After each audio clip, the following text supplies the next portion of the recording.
Matt Lenihan for Boxing Social in association with William Hill and Empire Fight Store.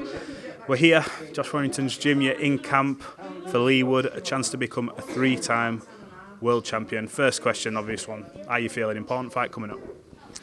Gonna answer just like anyone else answers, anyone else in the camp.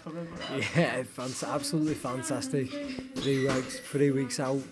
No, it's camp. Well, we're always in camp. We're always training. I'm a professional athlete, so for myself, the only difference is it's the countdown. That's the reason I call it a camp. But yeah, just ready to fight now. I think it gets to a stage, certainly for myself, where you start to evaluate game plan. Is it done? Tick. Fitness, is it there? Tick. Strength, is it there? Tick. Sparring rounds, is it there? Tick. It gets to a stage where you take these boxes and you're ready to fight. It's kind of like just seeing the time out, seeing the rest of the camp out, and polishing a little bit so then be ready. I want to pick up on something you put on your Instagram. I'm not going to read it all because I think they were shorter Bible passages, but but you made a very good point. A lot of boxing these days, it's built on pre-hype, sometimes hype that's not warranted, not there. But this fight is a fight that's built off two men, one a former 2-time world champion, current 2-time world champion, good fighters, good followings. There's no sort of been any real BS in the build up to this. How pleased are you that you're a part of that? Because you put on the end, I can sleep at night. And that's the reason I typed it. I come away from the media day that I had with Leigh, and I was on the A1 back up, sat in my bus, and I'm typing away because I was thinking to myself, boxing's fucking mental, isn't it? Boxing is crazy. When you actually break it down, like me and Leigh were very, very civil with each other throughout that day. We shared fucking lifts. But it was just respectful all the way out. Even though tensions are very high, and I'm sure like when it comes to fight week, the weigh-in, there might be a bit more, slavering, but the respect is there, and we're gonna knock 7 bells. Well, I'm gonna knock 7 bells out of him, and then more likely we'll shake hands after. And I did the same thing with Carl. I respected Carl massively prior to it. Like, go as far as to say I enjoyed watching Carl, fight, and we had the fight of the year. No animosity, and I speak to Carl on a regular basis now. I ended up putting that out because I evaluating the old Leigh Wood build-up.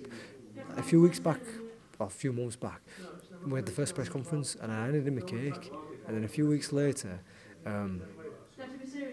Logan Paul and Dylan Dennis have thrown cakes at each other, and it's fucking trending, and people are talking about this big massive fight, whereas we've got a world title fight, a proper boxing fight, big fight, yeah, and it's like, it's got attention, of course it's got attention because of that, but which my point was, like, I'm glad that there is still them people out there who just tune in for the boxing and not for the pantomime, because people will tune into that fucking Dylan Dennis fight and be bloody shit, boy. Let's be realistic. Alright, maybe if it's in a cage, then it might be a little bit more entertaining, but putting boxing gloves on them both, saying they're both fucking, excellent little fighters, it's a fucking joke. So what my point is, like, that, there is still boxing people out there who still enjoy a decent fight with two honest fighters, and that's it really.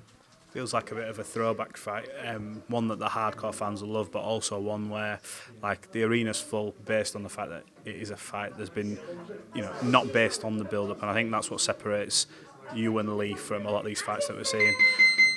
Look, you've had back against the wall, I feel like, quite a lot of times in your career. You went into the build-up with Selby. Everyone, he referred himself as the Welsh Mayweather, but people were also talking about his skills as him being a level above yours. You scratched that off, picked up a world title. You then went on to beat Carl Frampton. I don't care what anyone says about, I know obviously see the haters will put, oh well, it wasn't Carl Frampton from the years back. Look, Carl Frampton's Carl Frampton at the end of the day. You went out there, you beat him. we all know what happened with Lara behind closed doors. That happened, but you dusted yourself off. You tried to do it again. We know what happened at Headingley. Dusted yourself off again, back against the wall. You went in with Kiko Martinez, who just come off the back of one of his best knockouts against Kid Galahad when he was losing the fight, and he pulled the shot out, which it took him clean out. You beat him. And he went on to beat Jordan Gill straight after that. Yeah, look, so all this is happening back against the wall, but do you feel like because this is one of them occasions where you're not having to, you had your mandatory obligations against Lopez, you admitted was coming back off that jaw, you were flat for 6 rounds, maybe 6.5, until you picked it up and things started becoming a bit better. Do you think now this is that occasion where it's it's your wheelhouse, this? People are questioning you at 32 years of age, are questioning Josh Warrington now about what you've got left. Leigh's come off avenging his defeat to Lara, but this is it for you, innit? This is what gets you going. Do you think that this is going to be even more satisfying for you come fight night? Yeah, I can taste it already. And I can think to myself quite smugly and think about how I'm going to react and how I'm going to behave and the things I'm going to say. And the reason being is because I've been in this sport a long time, and there's been a lot of people who followed me, whether they like me or not. We've seen what I've come through, and what I've done, and the hardships that went back to being against the wall have always come through, and some people I still don't have the respect, and I'm not fucking crying for it because I have fucking plenty of people who respect me, but I'm just making a point there is that once again I've been written off massively. It's like, fuck me, how, why, You look at to when I'm not run world title fights. Would people have said Leigh could have even fucking laced my boots in? No, Boxing and things happen, and he's things happen and things go really well. But you're talking about his recent run of form. Is that really enough to fucking write me off completely? All right, look at our last year's, for instance. He had the Barmstorm with Michael Conlon, and obviously he had the Lara fight this year, and both Lara's fights this year. But prior to that, it's Hugh Conlon. That's it. So my own. People forget that last March I absolutely destroyed Martinez. I felt I could have stopped him from round 4, round 5 onwards. I played it safe. He broke my jaw, so I had to fucking pull it out. People look at that little Lopez fight, he got battered. Because I didn't start as fast as I normally do. Granted, I didn't, and there were times I was feeling sorry for myself in that fucking opening first stage, but when I fucking switched on, all won the back end of the fight. So, yeah, people are right to have an opinion, but writing me off completely is fucking stupid. Just quickly, before we move on to this little picture section of the interview, how does this fight go? You and Leigh Wood. You want to give? I know you might not want to give anything away other than that you win, but do you envisage how this goes? I envisage me stopping him, and like I said, the feather-fisted Warrington. What you can do, headbutt him and drop him with an headbutt. No, I feel like Leigh talks about being the puncher. Everyone's looking at him as the puncher, but look, break his record down. You can't take some fucking Lithuanian who's had 75 losses and 3 wins, and Leigh stopped him and said, "Oh, that's a fucking great knockout win, Leigh." My knockouts have come when it mattered. He's, fancies himself as a puncher, but can he take him? The one punch that fucking put him over and stopped the fight, I took 9 rounds of them clean. I look at the Kiko Martinez fight that broke my jaw, that punch. Would Leigh have fucking stood up after that?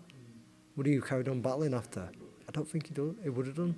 So, yeah, he's cute in some stuff that he does, boxing-wise, he's cute in some stuff like that. But even himself in his training team, making out like he's going to be dominating. I've been in with punchers many years. I've been in with all these fucking punchers, all these boxers and stuff. So I can sleep at night knowing that, and I can be at peace with myself because I know what's going to happen. Go for him. What's it going to mean to you to become a 3-time world champion? Fucking probably just run off in the sunset after that, mate. Say where do you go? No, you're not. I probably won't. So, I don't know, mate. Just I probably will have a pinch myself moment.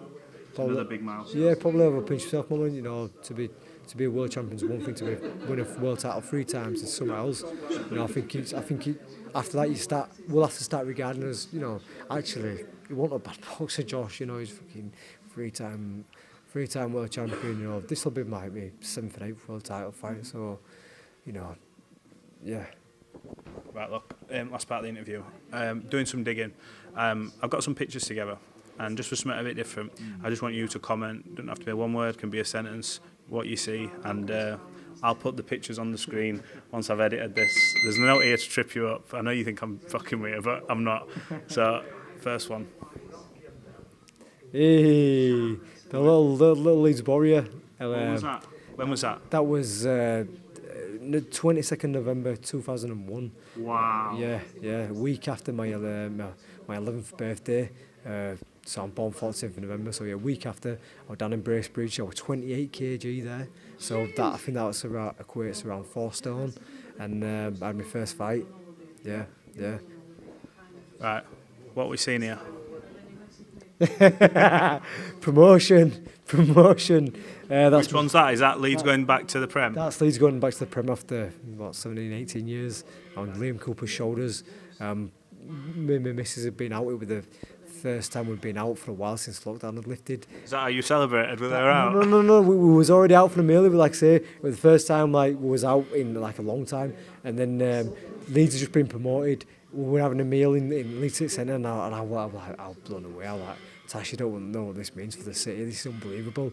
And I said, we need to go drive past. And as I was driving past, one of the directors phoned me and said, Josh, get yourself in, you've been part of this. So I pulled up, and the next minute I'm celebrating having a beer with him. So yeah, class. Scenes. Yeah, unbelievable. Right, this one, an old foe, but one I think you got a lot of respect for. Kiko, what a man. Yeah. The little headpiece on as well. Yep. I mean, 2 times. 2 time, yeah, 2 time. I think what we'll say to that picture is barcode. You know what? I saw it. That's the reason I put it because in the first press conference. You made a big mistake. Yeah, come on. Gelled my hair far too hard, and it was froze to my fringe was froze to my head. So yeah, barcode. This one. Oh, rock star. Fancy yourself as a bit of a singer and a bit of a guitarist. So Skylights? I feel Skylights a fucking brilliant band and supported me very, very much. And yeah, I can't sing, but I can half play guitar. So. Right, this one. Cons. Just for reference, you will see this on the screen, but this is Mauricio Lara gobbing at Josh Warrington ringside. You still want that, don't you? Yeah, fucking dirty bastard. I mean, you know, admit it, it's irrelevant, but still the fucking dirty cons. This one. Top man, legend. You know, a lot of time for the man. Fight of the year. We know I've always had a lot of respect for the man. The way that he conducted himself after the fight. Mm-hmm. What about this memory? Yeah. Describe what's happening there, because this is someone who's sort of ringing you, I think, after you. Was it your first loss? Yeah, it was behind closed doors. First loss, not only first loss, first stoppage loss. First time I'd been at canvas. Not a nice feeling, but obviously he'd suffered and come back from it from Andy Ruiz, and it was nice for him to reach out and just ask how we're doing and ask how we're doing mentally, and we end up having a good old chat. So I have a lot of respect for the man. He seems to get a lot of stick these days, but yeah, a lot of respect for him. Timmy? Kebab. Okay, it's me and you looking like athletes. Where? He won't be able to see from that far back. Yeah, you can see from here. Little topless shoot. Yeah. He's in great condition there. Yeah, he's doing well. He's doing well. Female fans out there will be more to come. Calendar 2024. OnlyFans 2024. I'm doing a Christmas calendar. Fuck me. In fact, I'm doing a seasonal calendar. That'll be on sale for Christmas. Wow. Alberto Lopez. Dirty bastard again. Dirty bastard. The end of it, I feel like this was a bit like the.